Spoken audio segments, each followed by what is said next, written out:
नमस्कार, मैं हूं शिवांगी द्विवेदी। स्वागत है आपका महाराष्ट्र वीकली में। नजर डालते हैं महाराष्ट्र की उन बड़ी खबरों पर जो इस हफ्ते सुर्खियों में रही। महाराष्ट्र सरकार ने किसानों को एक और बड़ी राहत दी है। फडणवीस सरकार ने किसानों से किया गया वादा पूरा करते हुए 2 लाख रुपए तक का कृषि ऋण माफ करने का फैसला लिया है।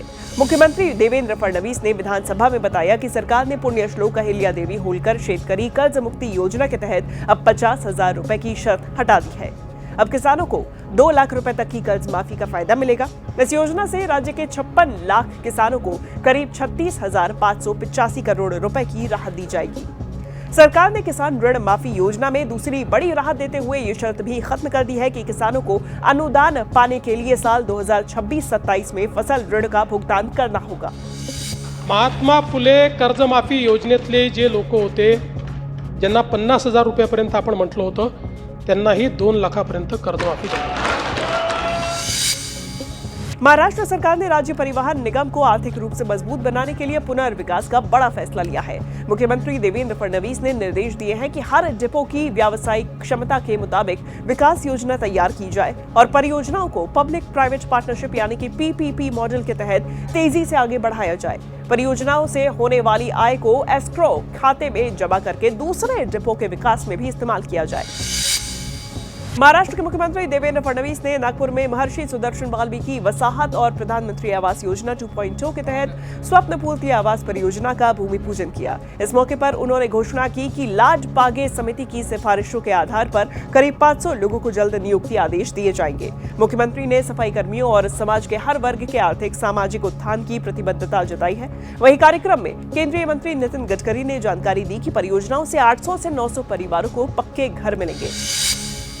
महाराष्ट्र के मुख्यमंत्री देवेंद्र फडणवीस ने आषाढ़ी वारी के दौरान आयोजित चरण सेवा अभियान में हिस्सा लिया और वारकरियों की सेवा को ही सच्ची विठ्ठल सेवा बताया।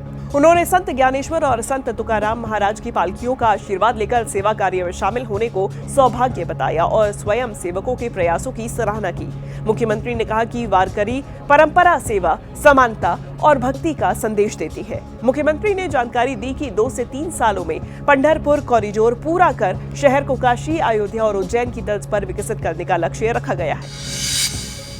महाराष्ट्र के मुख्यमंत्री देवेंद्र फडणवीस और केंद्रीय सड़क परिवहन और राजमार्ग मंत्री नितिन गडकरी ने 9 अहम परियोजनाओं का लोकार्पण किया। इस मौके पर मुख्यमंत्री फडणवीस ने घोषणा की कि अगले 3 सालों में राज्य भर में 145 रेलवे ओवरब्रिज बनाकर महाराष्ट्र को रेलवे फाटक मुक्त बनाया जाएगा।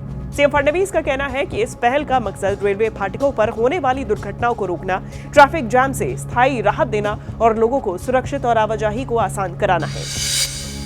उप मुख्यमंत्री एकनाथ शिंदे ने विधान परिषद में जानकारी दी है कि महाराष्ट्र सरकार सुरक्षित, सक्षम और विकसित राज्य के निर्माण के लिए लगातार काम कर रही है। उन्होंने बताया कि आपदा प्रबंधन, कानून व्यवस्था, महिला सुरक्षा और आधुनिक बुनियादी ढांचे को सर्वोच्च प्राथमिकता दी गई है। डिप्टी सीएम ने यह भी जानकारी दी कि मुंबई में मेगा कंक्रीट रोड परियोजना के तहत अब तक 575 किलोमीटर सड़कों का निर्माण पूरा हो चुका है। प्रोजेक्ट पूरे होने पर शहर की 93% सड़कें कंक्रीट की होंगी। मुंबई को बाढ़ मुक्त बनाने के लिए 13,000 करोड़ रुपए परियोजना को केंद्र की मंजूरी मिल चुकी है। साथ ही कानून व्यवस्था पर बोलते हुए एकनाथ शिंदे ने कहा कि अपराधों के खुलासे की दर बढ़कर 85.16% हो गई है। महिलाओं से जुड़े मामलों में 94.77% और दुष्कर्म के मामलों में 98.18% जांच पूरी की जा चुकी है। महाराष्ट्र के मुख्यमंत्री देवेंद्र फडणवीस ने नागपुर में मुख्यमंत्री तीर्थ दर्शन योजना के तहत बोधगया दर्शन रेल यात्री को हरी झंडी दिखाकर रवाना किया।